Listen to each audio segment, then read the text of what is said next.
السلام علیکم. معاف کرنا مولا، اہل کوفہ کا ایک وفد آیا ہے اور آپ سے ملاقات کرنے کا شرف حاصل کرنا چاہتا ہے. انہیں آنے دو. السلام علیکم. میرے آقا، کوفہ کے لوگوں نے سلام بھیجا ہے اور آپ کو وہاں آنے کی دعوت دی ہے. یا ابا عبداللہ الحسین، سلیمان ابن سرد الخزائی اور کوفہ کے مسلمان بھائیوں کا سلام قبول کرے. مرحبا سلیمان اور ان کے بھائی. میرے آقا، 1,00,000 ہتھیار بند سپاہی آپ پر فدا ہونے کے لیے تیار ہے.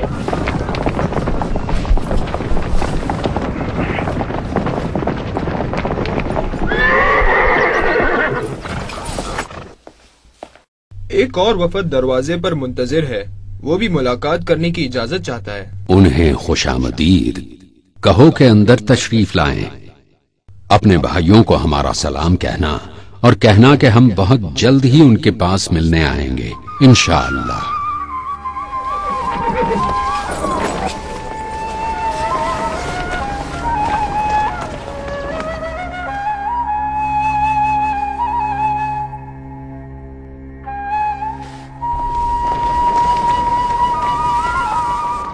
بیٹے علی اکبر، تمہارے پیچھے کیا رکھا ہے؟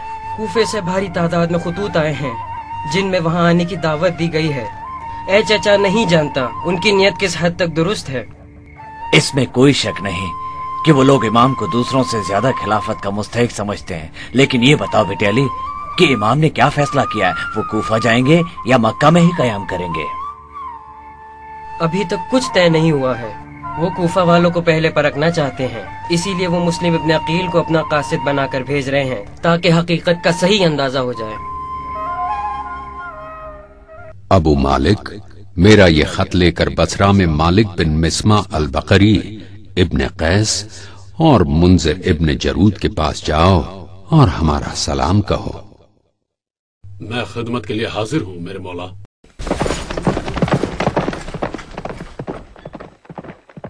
ابا ربی، آپ مسلم ابن عقیل کو فوراً ہمارے پاس آنے کو کہیے. آپ کا حکم سر آنکھوں پر. اے میرے چچازاد بھائی مسلم، عراق کے لوگوں کی یہ خواہش ہے کہ ہم وہاں جائیں.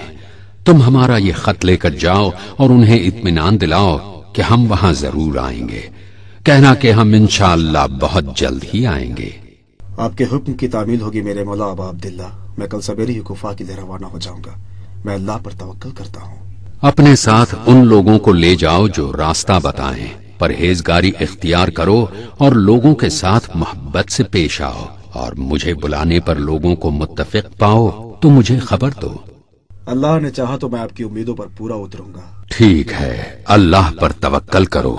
خدا تمہارا سفر مبارک کرے.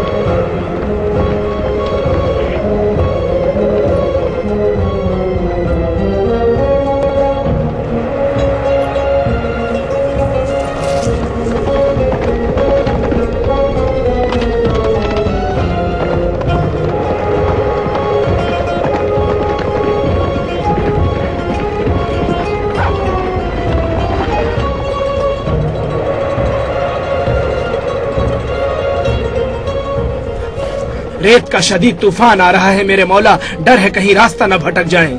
ٹھیک ہے، رات یہیں رک جاتے ہیں. کل سے پھر سفر جاری رکھیں گے ہم. اچھا یہ بتاؤ تمہارا وہ ساتھی کہاں ہے؟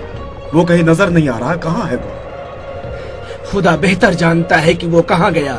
شدید ریت اور پیاس کی وجہ سے کچھ دکھائی نہیں دیتا.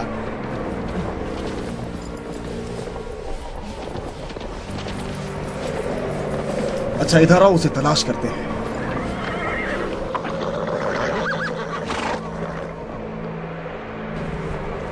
اس طوفان میں تو کچھ بھی دیکھنا ناممکن ہو گیا ہے. اس پہاڑی کے پیچھے جاؤ تاکہ تمہیں وہاں سے کچھ راستہ نظر آئے. میں یہاں آگ جلاتا ہوں.